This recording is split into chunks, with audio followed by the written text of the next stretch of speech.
Matt Hopkins, Ideal Products, and today we want to share with you our Epicenter 1000 series locker. It's an open face athletic locker. The whole unit is made out of 3/4 inch fire retardant high pressure plastic laminate. You have a security vault. This customer chose not to have a lock on it, but it typically comes with a built-in dial combination lock, or you could have a electronic lock or a padlock hasp or other lock options with it. You've got a nickel-plated coat rod, 2 double-pronged side hooks. You got a hatch shell.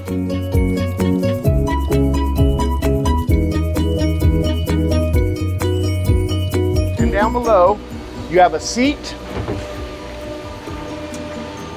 with integral storage. Typically, this is padlockable, but they chose again not to have a lock on the storage either.